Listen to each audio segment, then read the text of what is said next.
Hello and welcome back to Perspectives. On today's show, the UK Parliament debate the attack in Kashmir, but it's obvious who's on the payroll of Hindutva forces, as one well-known guilty party once again mouths the same old Hindutva tropes. And the ongoing battle between Sikhs and Hindutva is also reaching a crescendo in India, where the RSS-controlled SGPC and Shiromani Akali Dal are now facing a Sikh community rather sick of their interference in the politics of their holy seats, the Taxts. Meanwhile, Amritpal Singh's new party is finding growing support as a result, and we also take a look at his current situation, including recent desperate moves to destroy his reputation as support for him and his new party grows across Punjab. And finally, we discuss a new historical film bringing Punjabi cinema to the world stage. All this and more on today's show, but joining me as always for Perspectives is our very own correspondent in Canada, James Cousineau. Good morning, James. Good morning, Angus, and good morning to our viewers. Another wonderful Monday morning. Welcome back to the show, and thank you again for all your amazing comments and all of those who have recently subscribed. Don't forget that if you haven't hit that subscribe button yet, please do, and keep up to date on all of our episodes. Back to you, Angus. Indeed. And James and I together will be bringing you our perspectives on the daily news affecting the Sikh community across the world. And as usual, of course, we'll be taking a look at loads of great comments at the end of the show. So do stay tuned for that. Right, James, let's get underway. What are you going to start us off with this morning?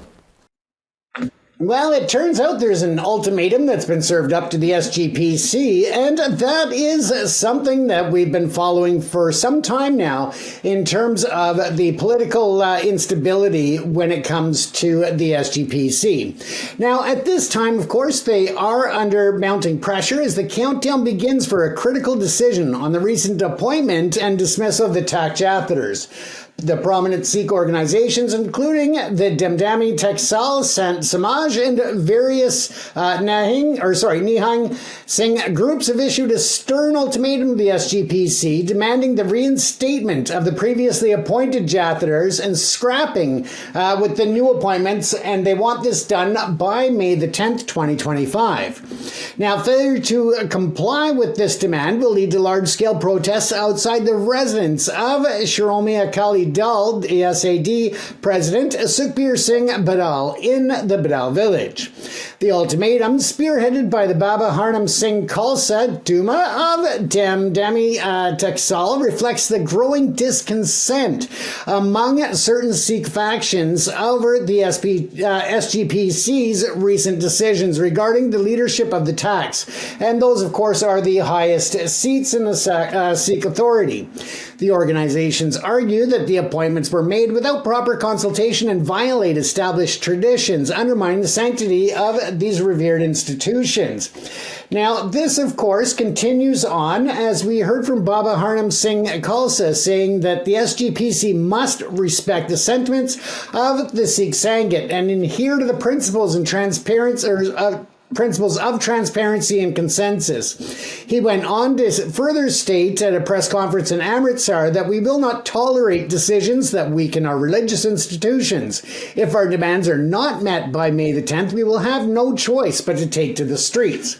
Now, this controversy has sparked heated discussions within the Sikh community, with some supporting the call for the reinstating of the former Jathadars, while others urge dialogue to avoid further division. The SGPC, tasked with managing the Sikh Gurdwaras and religious affairs, now faces a delicate balancing act to address the concerns of the dissenting groups while maintaining its authority. Sources close to the SGPC indicate that the committee is reviewing the situation and may convene an emergency meeting before the deadline to deliberate on the demands. However, no official statement has yet been released, adding to the uncertainty.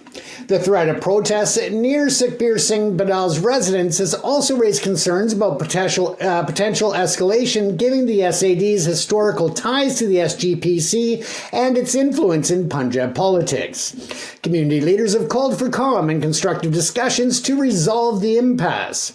As the May 10th deadline approaches, all eyes are on the SGPC to see whether it will yield to the ultimatum or stand firm on its recent appointments.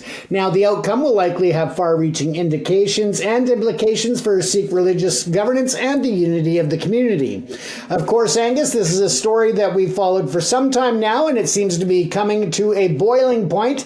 But again, we'll continue to dissect the story as it comes out, but also to monitor it and bring any updates as events transpire, Angus.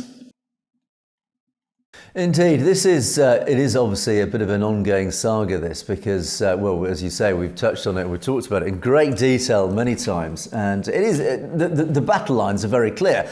On the one side, we have the RSS forces who have successfully infiltrated all the traditional democratic organisations and even religious organisations of the Sikh community, whether it's the SGPC, the Shiromani Akali Dal. And by doing so, they are removing that democratic voice of the Sikh community, which is, of course, is frustrating the Sikh community, who then have no outlet, no ability to push their own agenda, their own community's agenda in local politics across the Punjab. But as a warning to Hindutva and RSS, not that they would heed any warnings, is that it's like trying to squeeze a balloon. If you try and squeeze a balloon between your fingers, it will always find gaps or ways to squeeze out, and those bubbles of air always find a way out. And that is what happens in democracy. If you try and squeeze a people's voice, if you try and close it down, it will always find a way out. It will always find some way to exert its own agenda, whether you like it or not. And that is going to happen in Punjab. And I'll talk about it in a moment when I talk about Amritpal Singh and, of course, his new political party. This is as a direct result of interference by RSS in the Sikh organisations like the SGPC. So ultimately, and I often say this, democracy always wins in the end. So all I would say to the Sikhs in the Punjab is don't give up, as I certainly know they're not. They're a very resilient bunch. Because you will win in the end, because history has always proven that democracy always wins in the end. The voice of the people will always be heard. It doesn't matter how hard and how brutal any small minority controlling government authority, whatever you want to call it, tries to stamp down on the masses of people, they always lose in the end. Even the British Empire, in all its greatness, lost in the end. It had to withdraw from India. So democracy always wins in the end. It doesn't matter how hard they will try.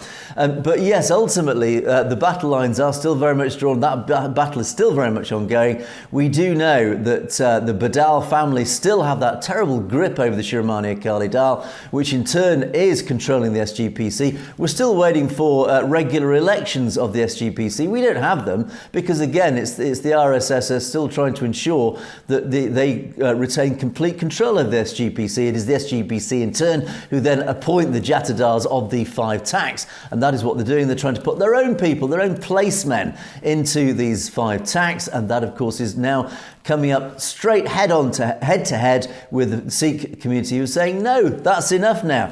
Well, again, all I would say is what happens is if when you try and take over institutions like this as a controlling authority and you come up against the democratic votes, or those democratic votes, all that ends up happening is those people go elsewhere. Now, they're not going to abandon the tax, but they are abandoning the SGPC. They have abandoned the Shiromani Akali Dal. And in their place, we're looking at Waris Punjab Day, Shiromani Akali Dal, that's Amritpal Singh's new political party. So whatever happens, and again, not that the RSS are going to be listening to us, but all I would say to you, you're fighting a battle you cannot win, because ultimately the Sikh community in the Punjab will find a voice. If you're pushing them out of their own institutions, traditional institutions, then they will just build new ones. And that process will go on forevermore until you are defeated. You will not win against democracy. That's it, James. As I say, it's, to me, this whole story, as horrible as it is in so many ways,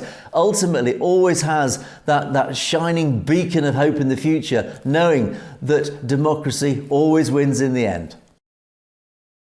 Absolutely, the truth as it is. And as we talk about democracies and disputes, it appears that Donald Trump is throwing out some more tariffs, and it is the introduction of 100% tariffs on Hollywood films that are not produced within the United States of America.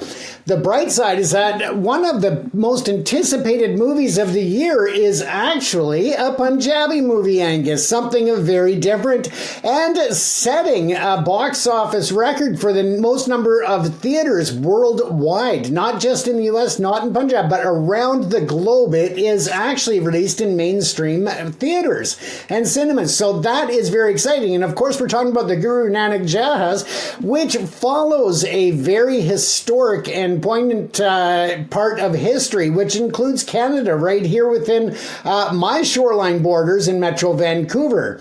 Now, for those who are unfamiliar with the story, it goes and follows the Guru Nanak Jahaz and the Komagata Meru, which most people would be aware of. But if you're not, I'll give you a quick narrative. Is that during the early 1900s, there was what was known as an Asian head tax in Canada, and there were restrictions called a direct travel advisory.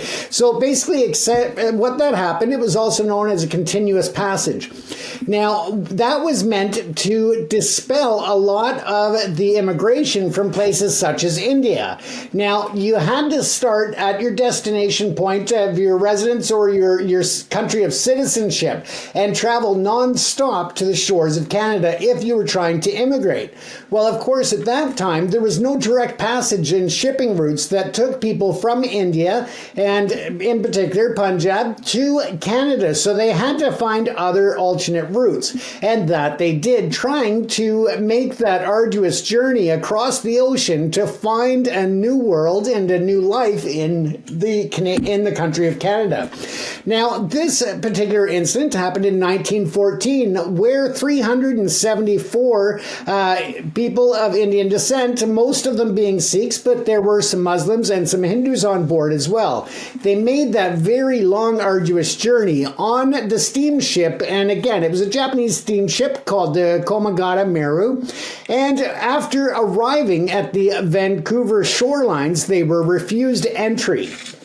Again, that had to do with the very strict and racially motivated immigration laws and regulations that were in place at the time. Now, Canada was a very tough place for the Asians and especially for Indians and other people from that region to get into. It was a large restriction. Now, we know that there were some Sikhs who had come here prior to that time, but it was still very tough. Now, when that ship was turned away from Vancouver, they sat in port actually in Vancouver for over 2 months, in which legal and other battles took place to try and secure the right for them to enter the country, which did not eventually happen.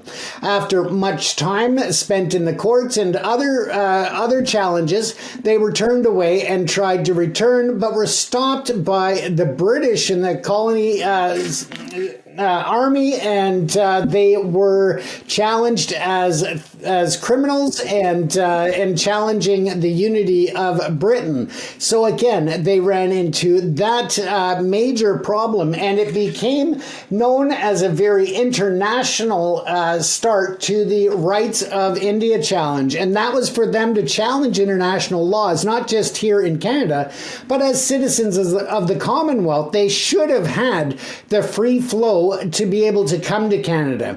We were all part of the Commonwealth, and they should have had that right, and that's where the fight for Sikh and Indian rights had come to a head. Now, over that time, it was very lengthy and a very tough fight, but it did actually end up being settled, and of course, that was in favor of the Sikhs and the other Indians that wanted to follow suit after. But for those people that made that devastating trip, it definitely had a lot of impacts. Now, this film again is just an amazing directorial piece of artwork by director Sharon Art, who also shares writing credits with Harnav Burr Singh, and he has established himself as a director within Punjabi cinema with portfolio including films such as Mastani and Galdwak, Goldwacki, and his directorial debut was Rabbit to Radio 2. So very big films that he's been involved with, and has won national awards in India for his amazing work. So when they brought this, they've used a lot of CGI, they've used some AI, but this story and the cinematography, is just beautifully played out from all of the clips that I've seen thus far. Now, I will be going to actually see it because it's playing in theaters in Metro Vancouver with English subtitles, which opens it up to a greater audience as well. But just the fact that it has opened, I even saw the big promos for the grand opening in Italy even. So again, just an international reach of a film from Punjabi artists is just such a huge achievement, and it wouldn't surprise me to see it on the podium, so to speak, for a lot of international awards come award season this next year. Now, we're going to take a quick peek at a trailer of the film, and again, this part here does not have the English subtitles, so you'll just have to enjoy the cinematography and the graphics, but if you understand Punjabi, which I'm sure most of our audience does, then you'll enjoy this clip here as well. And again, Angus, I'm going to actually go and see the movie this week so that I can give it a fair review on the show, but I'm really excited to see it. I've been waiting for this to come out.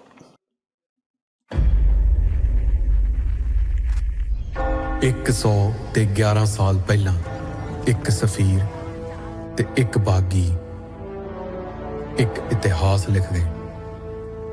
ਕਈ ਸਾਥੀ ਤੇ ਪੁਰਖਿਆਂ ਦਾ ਥਾਪੜਾ ਇਹਨਾਂ ਦੇ ਨਾਲ ਸੀ। British ਸਰਕਾਰ ਦੀ ਜ਼ਿੱਦ ਇਹਨਾਂ ਦੇ ਰੰਗਾਂ ਨਾਲੋਂ ਪੱਕੀ ਸੀ ਤੇ ਇਹਨਾਂ ਦੇ ਜਜ਼ਬੇ ਬ੍ਰਿਟਿਸ਼ ਰਾਜ ਤੋਂ ਵੀ ਵੱਡੇ। ਬਰਾਬਰੀ ਦੇ ਹੱਕ ਲੈਣ ਸਮੁੰਦਰੀ ਜਹਾਜ਼ਾਂ ਤੇ ਚੜ੍ਹ ਆਏ। ਜਦੋਂ ਸਮੁੰਦਰ ਚੜ੍ਹਦਾ ਤਾਂ ਸੁਨਾਮੀ ਆਉਂਦੀ ਹੈ, ਪਰ ਜਦੋਂ ਪੰਜਾਬ ਚੜ੍ਹਦਾ ਫਿਰ ਆਉਂਦਾ ਹੈ ਇਨਕਲਾਬ।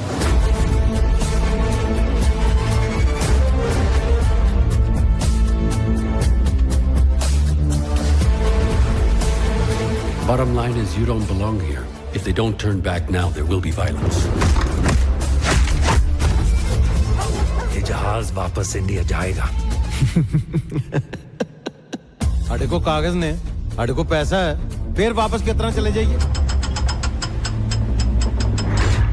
जिस हिसाब से माहौल बन रहा है, कुछ तो जरूर होगा। ਤਾਰਕ ਬਾਬੂ ਅਸੀਂ ਕਿਸੇ ਜੰਗ ਨੂੰ ਆਵਾਜ਼ ਨਹੀਂ ਜੇ ਮਾਰਦੇ,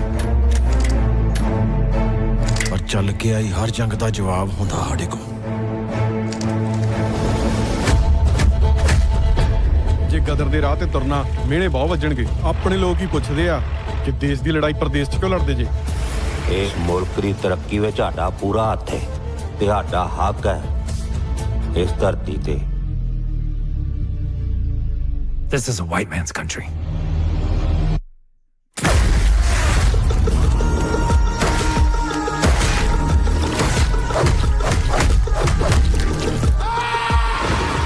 ਹੁਣ ਆਪਣੀ ਗੱਲ ਕੱਲਾ ਕੈਨੇਡਾ ਨਹੀਂ, ਕਈ ਦੇਸ਼ ਬਹੁਤ ਧਿਆਨ ਨਾਲ ਸੁਣਨਗੇ।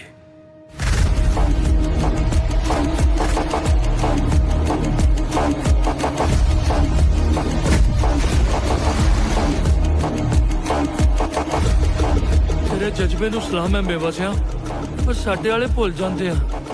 ਸਾਡੇ ਵਾਲੇ ਭਾਵੇਂ ਯਾਦ ਰੱਖਣ ਜਾਂ ਨਾ ਰੱਖਣ, ਪਰ ਇਹਨਾਂ ਵਰਗੇ ਤਾਂ ਨਹੀਂ ਕਦੇ ਭੁੱਲਦੇ।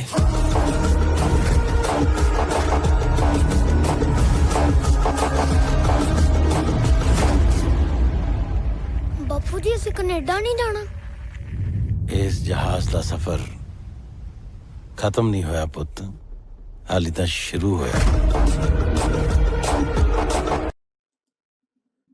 So again, Angus, I've got high hopes for it. I think that just the way that it's incorporated the AI and the CGI and the actors that they've chosen. I mean, they went and brought in some larger name Hollywood actors to play the colonial military members or sergeants and colonels. And that really led to a certain level of authenticity as well to give it that level. And I just think that it is going to be an amazing movie. I'm looking forward to seeing it. I didn't have a chance over the weekend. I was so tied up and busy, but I look forward to getting out to see it this week. I'll definitely let you know what I think because, again, I'm pretty excited as an actor, as a filmmaker, and such. It's, something that I've been looking forward to. Yeah, it looks a great film, I have to say. That trailer gives a really good flavour of what it's about. And it looks quite gripping, actually. Clearly, big budget stuff. There's a lot of VFX in that film. The cinematography is really impressive. So clearly, there's a lot of money being fortunately poured into this film. So let's hope its global release is met very positively. One thing that did occur to me, though, is the big theme is all about Sikh suffering, the suffering of the community. Once again, there's so many films about suffering. I would love to see some the history of the Sikh community, the Sikh people over centuries is huge. It has so many big stories, really good stories, exciting stories, really powerful stories. A lot of them very positive. I mean, say positive. A lot of you think of all the heroic battles and heroic stands that the Sikhs have endured over the years. Again, there's so many great stories amongst the community, amongst its history that are there to be told. What it lacks are the filmmakers to do it, or certainly the budgets to do it. And this is an interesting bridge. Obviously, they've involved Westerners in this. So the Punjabi filmmakers have gone to the West to obviously recruit Western actors, etc. But I wonder if there should be more bridges built between the Punjab cinema and those in the West. There must be loads of independent filmmakers and producers here in the West they're constant. We know they're always looking for good stories. Well, how much of a rich bucket of stories sits in the Punjab? So there's that whole well of information of great stories to be told. Surely there must be some filmmakers in the West and some producers with the money and the budgets looking for those stories. And surely there are bridges to be built there, James. I think that must be a direction that the Punjabi film world needs to start knocking on some doors maybe in the West. Absolutely. And I think that this is where it really, is a turning point for those opportunities, because I think that the level of budget that's been committed to this project, as well as the level of excellence that they've created in a work of art here from everything I've seen and read so far. So far, the critics love it.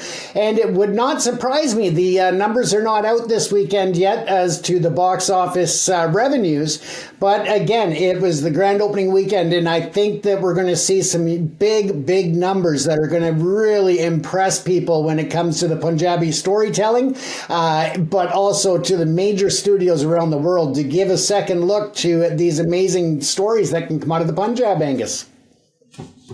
Indeed. I've no doubt many in our audience will be going to see that film. So let us know your thoughts if you can see it. Let us know what you think about it. If you are one of those, please let us know what you think in our comments. Give us some reviews as well. Absolutely right. Right, James, let's move on. And my first story, and I'm going to talk about, again, going back to the story that we've been following for quite some time now, the dreadful attack in Kashmir. And there's no doubt about who most of our audience think is behind it. We'll come on to that in the comments section in a little while. But certainly, even my guest on the podcast, Dr. Graywell, last week, he had, again, no doubt who was behind it. I think the general finger of accusation is pointing very sharply at the research and analysis wing of India's intelligence service. But, of course, the RSS Hindutva forces are working absolutely overtime to try and push their agenda around this story because, of course, they're making, the phrase in English is they're making hay while the sun shines. In other words, they are reaping as much propaganda value out of this attack as they can. So if they were behind it, then they are certainly making the most to get their return on their investment. If they weren't behind it, if it was indeed a genuine Islamic attack, then they are certainly, again, using it as massive propaganda value to push the Hindutva agenda, which, of course, is to target the Muslim population, the Muslim minority of India, to try and turn the spotlight on them, to try and turn public opinion against them, essentially, ultimately, to drive them out, as they have only need to look at the right wing of Indian social media to get a flavour of what the Indian extremists and the Indian right-wing extremes think of the Muslim population. So, of course, this for them is an absolute gift. It's a propaganda gift, this attack, which again is why there is such widespread speculation about who really was behind it, who benefits most, and that is the big question that is often asked: who is benefiting most from this attack? And it is argued now it certainly wasn't Kashmir and the Kashmir independent movement. They certainly haven't benefited from this. They're just being accused of being terrorists. Well, obviously that's not a label they want to be tarnished. This isn't going to help their agenda, so why on earth would they push it? Pakistan, of course, is being accused of this. Likewise, we had that India's spokeswoman who accused quite openly and quite brutally in the United Nations. She said Pakistan were behind this and accused Pakistan of state terror and sponsoring state terror. But ultimately, Pakistan aren't benefiting from this, so why would Pakistan be behind it? Yet, of course, that is the line that Hindutva and the RSS are pushing as their mainstream agenda. And of course, this attack that happened has been debated in the British Parliament. Yes, even over here, it has had a massive impact because, of course, here in the UK, we have very large India, Pakistan, Asian diaspora communities here in the UK, and they are almost coming to blows over this very same attack. Yes, once again, Modi's agenda is succeeding his agenda that he's unrolling to divide the Indian diaspora, divide the communities, and that is exactly what's happening here in the UK, as it is elsewhere in the diaspora, is that Hindus are turning against their fellows, they're turning against Muslims, they're turning against Sikhs, etc. So once again, the divisive agenda is succeeding, Modi's agenda this. And ultimately, during that debate in Parliament, again, those battle lines are very clearly drawn. Let me play you. This is a small section of this debate. This is, I would ironically say, an old friend of the show, Bob Blackman, yes, his Conservative MP, who basically has become a bit of a mouthpiece of the RSS. He is clearly heavily influenced, and one wonders if he is financially benefiting from it. In fact, I think there has been evidence pointed out that he is essentially bankrolled by the RSS to push their agenda here in British politics. And here he is, standing up in Parliament last week, talking about this attack, and it's very clear what his agenda is. Thank you, Mr. Speaker. And I asked for a statement this week on this particular issue at Business Questions last week. So I'm grateful to you for making sure that there is a statement through an urgent question. The reality of this terrorist attack, which was well organised, well coordinated, was, despite the Minister's words, these 26 men who were murdered systematically by being shot in the head were either Hindu or Christian. And there was a deliberate Islamist attack on those tourists who are just going about their business in a peaceful manner. These terrorists were well equipped, they were well coordinated. And the sad reality is this: whilst the government may give expressions of condolences and support for the people of India, the fact remains that the terrorist bases that exist along the line of control in the illegal part of Kashmir, illegally occupied by Pakistan, still continue to operate across that line of control. So will the government now commit to full support for India in apprehending the terrorists responsible and bringing the backers of those terrorists to justice as well, and take all steps to support the erosion and elimination of terrorism in Jammu and Kashmir? Minister. Mr. Speaker, the honourable member has come to have an argument, but I'm not sure which part of the statement he didn't like. We should not, until the investigation is concluded, we should not speculate on the nature of the attack. I will tell the honourable gentleman we will do everything that we can to ensure that those who committed this horrific attack are brought to justice, and India will have our support in that. Now, that was interesting that the government spokesman really just pushed back on Blackman and said, no, you come here with this, pushing this line about it was Islamic terrorists. We don't know that.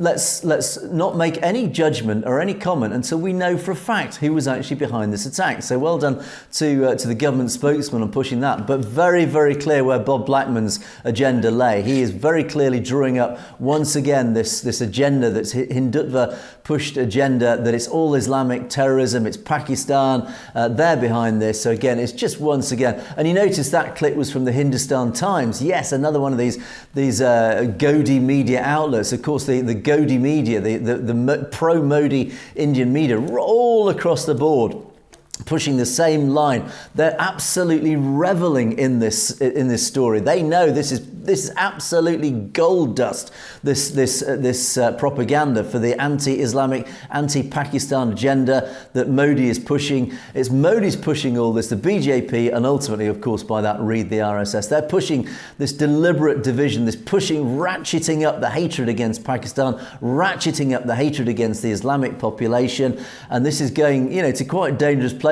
And of course, it is raising concerned eyebrows right across the board, and again reflected in our comments, James. So ultimately, and again, one of I think what was also very interesting in that debate, and I just want to just go on a slight sidetrack here, is a lot of the pro-Muslim MPs. When I say pro-Muslim, a lot of their constituents, or they represent large Muslim communities in their constituencies. Their line was, look, hang on, no, this is firstly, there's no proof it was Islamic terrorism, and secondly, there is this agenda that is unfolding that is very clear that Modi's government are not just targeting Pakistan. They have suspended this Indus Water Treaty, and the Indus, it's certainly the tributaries feeding the Indus, the rivers like the Satluj, for example, they are feeding the Indus, which ultimately is providing water for up to 200 million people, their agriculture, their drinking water, etc. And India has suspended this treaty. So this is literally threatening the lives of 200 plus million people in Pakistan. It is, as Pakistan says, effectively a declaration of war.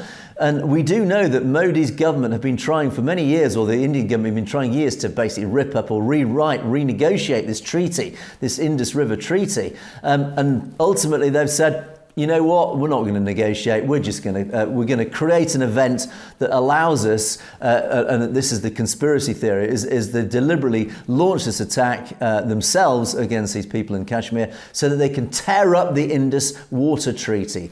And so many people think that's what it's really all about. And of course the the pro-Muslim MPs in the UK Parliament debate have said, look, you've got to stop this. This is a deliberate policy by the Indian government. You cannot rip up, you cannot suspend the Indus Water Treaty. This is now starting to impact the global position here. This is global geopolitics, because you're now drawing the world into what is effectively one of the most fundamental human rights, riparian rights, the right to have access to the water flowing into your country. You cannot deny human beings anywhere on this planet access to clean water. So ultimately, that may be what a lot of this is all about, James. But yeah, it looks like tensions are ratcheting up and even impacting us here in the West, James. Absolutely, Angus. And let's not forget that one of the things that really stood out to me is that I kept hearing that T word that is so infamous with the RSS and with Modi, and that is referring to groups as terrorists when it goes against the RSS policy and mandates and their claim for direction. And that, again, I heard Bob Blackman mention it, and it is such a common theme to try and label these groups. Anybody that speaks out and tries to forward the betterment of minorities and other groups, whether that is in Kashmir, whether it's in Punjab, they always throw that terrorist word out there, and that is to try and polarize the community against each other, not just within the Indian diasporas, but as you see, they're reaching out to the Parliament in the UK, and they try to get other people to speak the same lines and to toe the same message in order to create that anger, that lack of support in the foreign diasporas as well. So again, Angus, it's not surprising, but again, we'll have to watch how it plays out and how the story escalates, because as we know, it can change very quickly. Indeed, absolutely. And so for my second story, I just want to move on to my second story now, because Sikh or Punjab politics has been quite a big theme of today's show. And of course, there's a lot going on in the Punjab. Really, it is reaching a bit of a head. And one of the key figures in the Punjab amongst the ongoing political evolution is Amritpal Singh. And it's Amritpal Singh we talk a lot about on a fairly regular basis. Of course, he is residing, sadly, in Dibrugarh jail over in Assam. Where he was imprisoned 2 years ago. Yes, his prison sentence. No, it's not even a prison. He hasn't even been sentenced. It's his arbitrary detention. It's his detention under these various National Security Acts and Unlawful Activities Prevention Acts. These pieces of legislation which have basically become these tools, these weapons, these legal weapons that the Indian government has used and abused against their political opponents, and that's what they've used against Amritpal Singh, and he now resides in jail, has been for nearly 2 years. God, that's gone quickly. And but he has not been idle in jail. There's been an awful lot going on, and there's been a lot of controversy about his detention. Of course, a lot of people campaigning, even here in the West, for his release, saying, well, you know, what actually is he charged with? Why are you detaining him? It flies in the face of any sort of normal democratic rule of law. And it's really damaging the Indian government's reputation the longer this goes on. But they don't seem to care. And but so Amritpal Singh has been very active behind his prison bars. He, of course, has launched his new political party, the Waris Punjab Day, or Shiromani Akali Dal Waris Punjab Day. And as I said earlier, James, it doesn't matter how much the Indian government want to try and squeeze the voice of the Sikh community into silence, it always finds a way out, like squeezing that balloon. It will always find a way to squeeze out, and the voices will be heard, whether they like it or not, and they are finding those voices through the Shiromani Akali Dal. Now, or Waris Punjab Day version of it. And now Baz News has actually taken a look at the ongoing situation, but there is a lot going on as part of this. And what Baz News have said is, of course, likewise, they're ensuring that his story remains alive, that his existence remains not forgotten, but very much alive. And it's Shiromani Akali Dal Waris Punjab Day is actually increasing its support as a result of everything that's going on, particularly as the SGPC is trying to impose its will on the 5 tracts across the Punjab, or the 3 tracts in the Punjab and the 2 outside the Punjab. So as Baz says, that the man India has relentlessly accused of being a violent extremist. Of course he's not, he's just a political opponent, going on to win a spot in the highest legislative body of India. Of course he won his seat in the Lok Sabha with, of course, record-breaking margins. Yeah, there was a margin of over 200,000 votes, and increasingly dominating the political conversation in Punjab, continues to shatter anti-Sikh narratives. In other words, yes, Amritpal Singh's presence, even from behind bars, is still winning the political battle. This must be sending the RSS and the Hindutva forces into absolute apoplexy. There's a word for you. In other words, they'll be turning purple in anger. The fact that it doesn't matter what they do against Amritpal Singh, he is succeeding because, as I said, democracy always wins in the end. Now, as Baz points out, imprisonment is often used by intelligence services as a means to co-opt and moderate the positions of their captives. In other words, they deliberately imprison their political opponents to try and control them, to try and reduce their influence. But with Amritpal Singh, it's had completely the opposite effect. There's no signs of capitulation. He's actually succeeded in increasing his support across rural Punjab. Sikhs are flocking to his banner. But ultimately, the Hindutva forces are continuing their onslaught of what Baz calls tabloid-style mudslinging.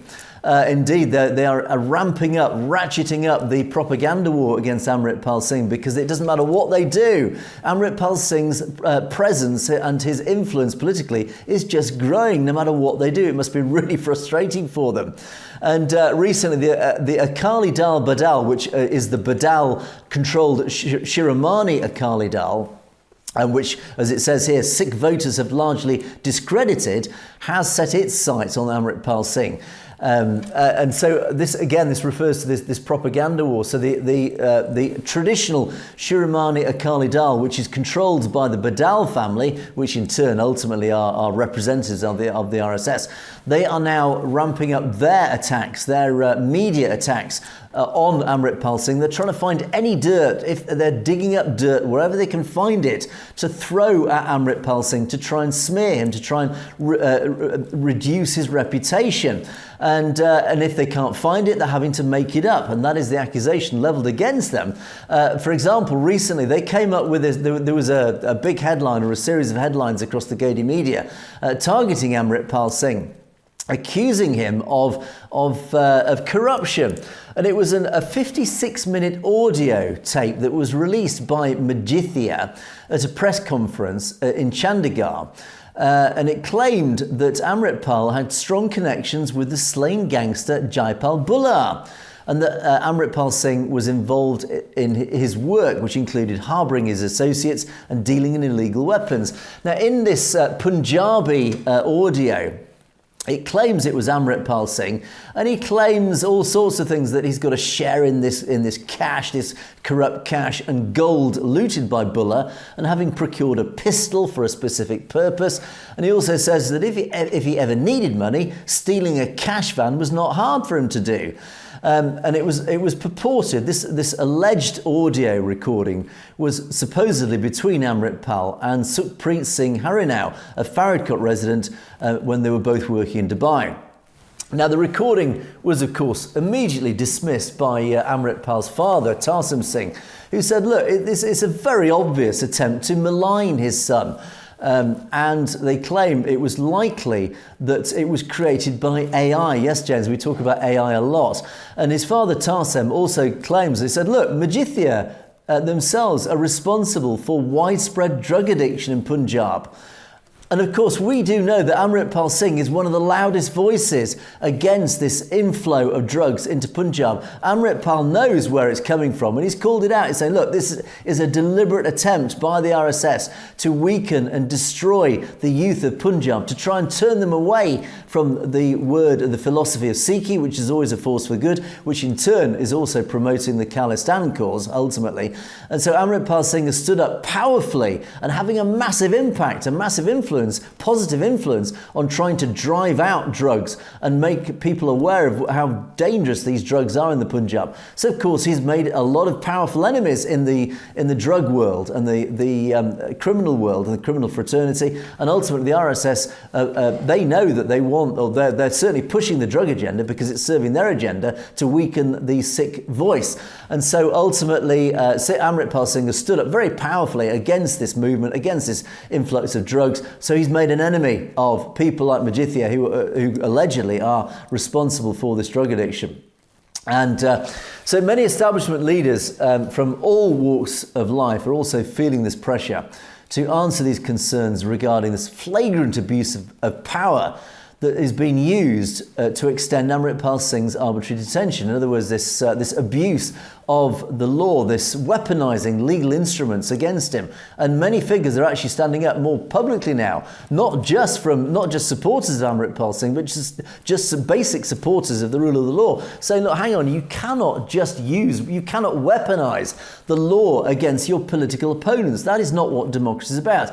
And even former Punjab Chief Minister Charanjit Singh Channy recently stood up and said, look, 200,000 people, majority, chose him democratically. You cannot weaponize the law against somebody who has been democratically elected by the people in the Punjab, and to lock him up, to continue his detention, again, still waiting for any charges, still waiting for any sentencing. You've got no grounds to keep him using this arbitrary law, this Unlawful Activities Prevention Act, which essentially gives you carte blanche to lock anybody up that you don't like forever, is just not fair. It is just not recognised by any standards of rule of law. It is just not representative of any democratic nation. So people are saying that this is not right, it is not legally right, and Amritpal Singh, who's been democratically elected, detaining him is just flying in the face of the rule of law, and it has to be stopped. So more and more voices are calling this out. And much of these outlandish headlines that are now targeting Amritpal Singh, from whatever leads that they can uncover, they are deliberately designed to try and ruin his reputation. And again, more people are saying, look, again, it's becoming more transparent about what is going on here. The wider story, of course, then is coming out that it's very difficult to ascertain the extent of media manipulation. In other words, it's very hard to just work out where a lot of this propaganda is coming from. But we do know that Modi's centralisation of power has destroyed press freedom in India. They, of course, do sit at 159th out of 180 in the World Free Press Index. And Amritpal Singh's Lok Sabha victory recently has actually meant that his power is growing. There is a return of Panthic forces, as Baz News says. Panthic forces are returning into electoral politics. This is no bad thing, posing a significant challenge for the original Akali Dal, the Badal-controlled Akali Dal, which has in the past dominated Sikh votes for over 3 decades.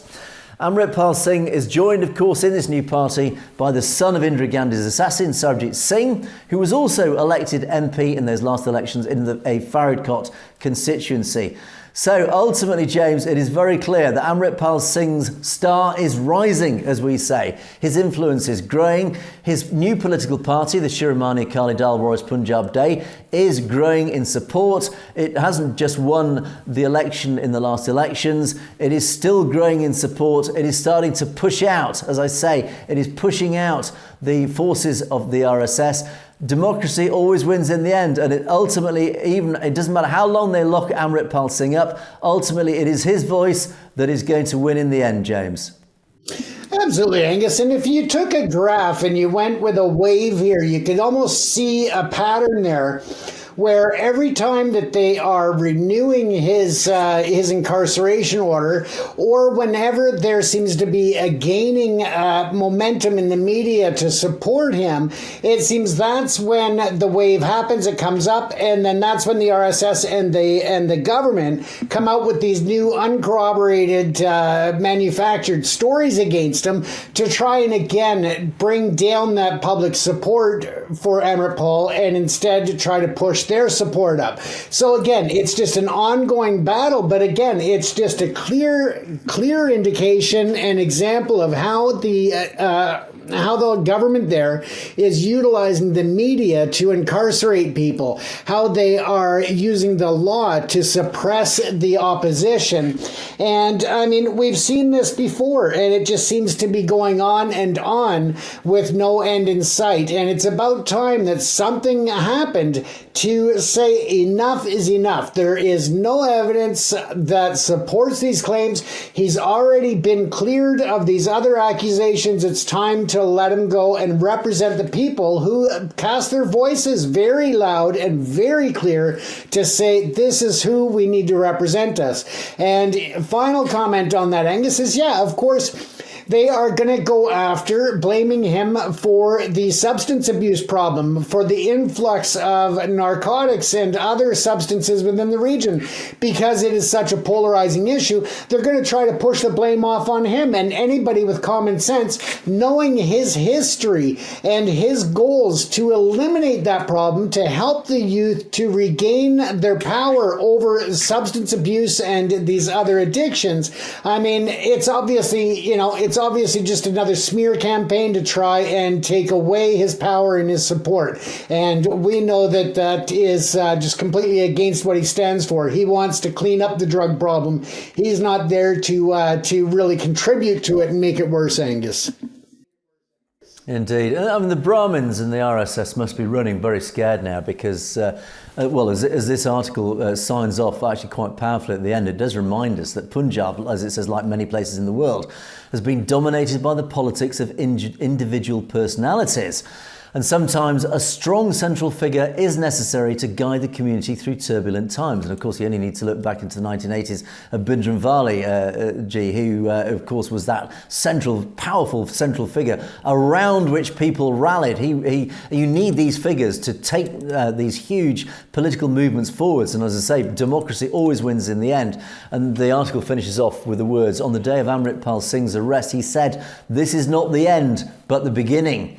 And as more Sikhs rally around his movement, his words seem more accurate than ever. So indeed, as I keep saying, democracy always wins in the end. And as people rally around the figure of Amritpal Singh, Hindutva, RSS, the Brahmins are really running scared now because they realise there is a very, very powerful democratic force now spinning around in the orbit of Amritpal Singh, and we will, of course, be there as he climbs that ladder up to hopefully very, very great heights.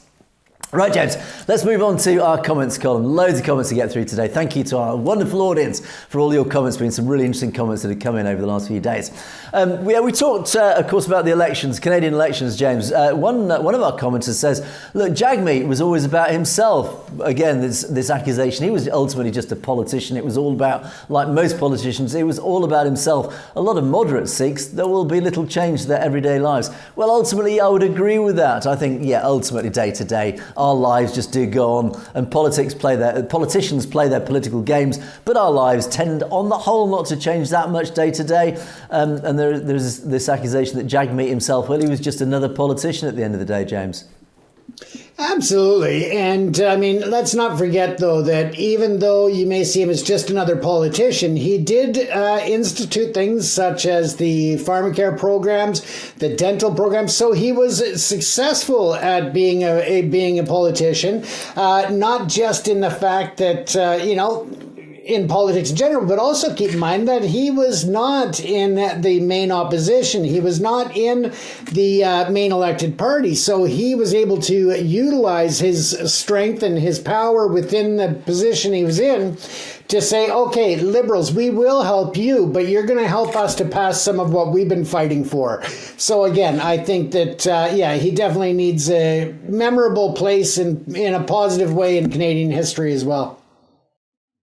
I mean, ultimately, he was a Sikh, and if you had to choose in a lineup of politicians, all politicians, they become politicians because that is just the sort of people that they are. Our opinion, James, of politicians has always been, I would say, fairly negative, but at least we do know that his principles are based on Sikhi. So if you had to choose somebody, ultimately, you're going to choose somebody who's actually driven by better principles than the others. We do know what drives, for example, Mark Carney and people like that. But anyway, let's not go down that rabbit hole, James. Absolutely. But again, he is a politician at the end of the day, so... Indeed. Now, Khalistani Jat says, under a democracy, people are doing referendums, not only electing prime ministers or presidents, but there are referenda. And actually, yes, this is an interesting point. In many democracies, there is the ability to hold referenda. And certainly, I lived in Switzerland for a few years. And in Switzerland, if any issue that is important, if you get 100,000 signatures behind that issue, it has to, by law, go to national referendum. In other words, the thing is voted on through a national referendum, and if it's passed, it becomes law. That is ultimate democracy. It's fantastic. Certainly here in the UK, we've had a referenda on the Scottish independence. Very relevant there. We had a referendum on whether Scotland should go independent. Why isn't India holding referenda? That is the big question. Why isn't India holding referenda? It calls itself a democracy. I know here, James, we've held a referenda on key subjects. We had the Brexit referendum where the UK left the European Union. I do believe you have them in Canada as well, James.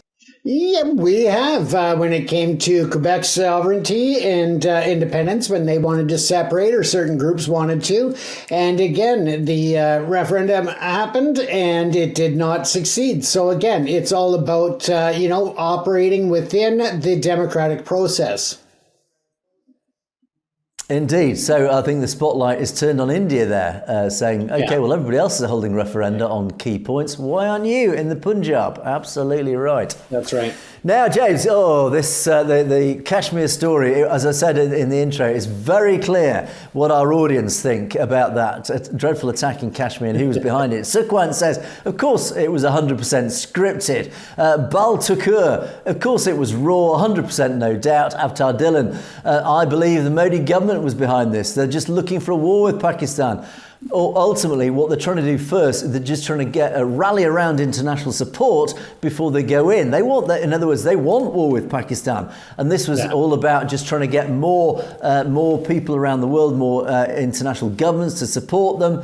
I only need to look at Bob Blackman's speech in the British Parliament that actually supports that, saying, trying to get the British government online. Human likewise says it was planned by the Indian RSS BJP. They were losing steam on the Hindu agenda. Yes, of course. The Waqf bill, which again, watch my podcast last week if you want to know what that's all about, that was targeting the Muslim population. United States have just signed this mineral deal in Baluchistan in Pakistan. So in other words, so what Human believes is that the Hindu agenda is losing. So they've needed to create an event to try and rally support, to try and take try and divert attention from elsewhere and try and bring attention back to rally support behind the Indian government. And interestingly, you also claim that they are working hand in hand with the Taliban. Yes, do watch some of my past podcasts with Bhajan Singh Binder, where we talked a lot about this behind-the-scenes relationship between the Indian government or the Brahmins and the Taliban, which goes back historically, it goes back centuries actually, this relationship. And of course, that also tied in with Moscow historically as well. So that was an interesting tie. And then finally, Hat B says, no doubt India's behind it. And they planned this attack to try and frame Muslims in Pakistan. And again, you refer back to the Indus Water Treaty, and as you rightly say, Hat B, they've been trying to change this or try and tear up this agreement for so many years that ultimately you believe that this attack was their attempt to say, look, forget negotiating, let's just do a false flag attack. We're going to do this to try and tear up this Indus River Treaty. And as you rightly say, India has a track record. They don't care who they kill or attack to push their agenda. This is just another in a long line of those attacks, James. So, James, I think the general flavour is pretty clear amongst our audience. Who's behind it? Absolutely. And one other concern that I have that I haven't seen really talked about in the media either is the warning for the Indian states that are along the borders there is whether or not Modi can utilize the potential threat and the geopolitical unrest with India versus Pakistan right now to actually go in and do something to, whether it be Punjab or anywhere else. I just have concern for the safety of those in the Indian states that run along the border there, that he could use it to really inflict some pain on those states and blame Pakistan. So that's another concern I have. Indeed. And you only need to look at Operation Shanti. And for those in our audience who don't know what Operation Shanti is, please do Google it. That was one of the key reasons why Indira Gandhi was assassinated. And ultimately, exactly the same scenario. False flags, trying to generate a potential war with Pakistan to give Indira Gandhi the excuse to massacre, and I'm talking about massacre on a very large scale, Sikhs across the Punjab. So here we potentially are again. Right, James, let's move on. And, yes, and of course, I did refer once again to that Indian spokesperson in the United Nations who came out with a really brutal, the word here that Free Spirit uses is projection against Pakistan, saying they are sponsoring terror. They are a nation that sponsors terror. And as Free Spirit says, look, her tirade is laughable. Where she analysed, described and answered in one single... so you can say you can analyse it and describe it in one single word, projection. Indeed, it was India projecting their own actual state-sponsored terrorism on Pakistan. In other words, we know who the real terrorists are. Who the real terrorists are here, James. It's not Pakistan, it's very clearly India. I think that, I think the secret's out. The secret's out and the truth is starting to be known, Angus. And indeed, and of course this division sown by Modi's government has spread across the diaspora, and here in the UK we have had lots of protests outside the Indian embassy, the Pakistan embassy, and as Gobind Singh says, has everybody noticed the uncle protesting outside the Pakistan embassy was flying an Indian flag upside down and didn't even realise the fact. How patriotic they are. It's just uncles watch propaganda channels and lose their minds. Yes, indeed, James. I think, in other words, the point here is, look, these people who are out there protesting on behalf of India, they are just sheep. They are so indoctrinated by this RSS, this Brahmanical propaganda, that they just cannot even think for themselves. And we've seen a lot of paid protesters out there at different events, different locations, different causes, and different purposes. So again, people who are out there just because they're being paid, not because they actually have any heart or any skin in the game, as they say. Yeah, and that is why we exist, and that is to try and bring the truth, to try and break these indoctrinated, mind-controlled people who just believe everything that they see from the Gaudy media and actually don't realise what is really happening out there. That's right. James, here's a bit of education. Thank you, Hat B, for pointing this out. It never occurred to me. 5AAB, who actually is one of our regular commenters, 5AAB means Punjab. 5 is Punjabi for Panj, which means 5. Arb is the Punjabi word for river, therefore Panj Arb. Thank you, I didn't realise this. And of course it's obvious when you know now. Punjab means the land of the 5 rivers. So Panj Arb, 5 rivers, James. How about that? Including the Sutlej.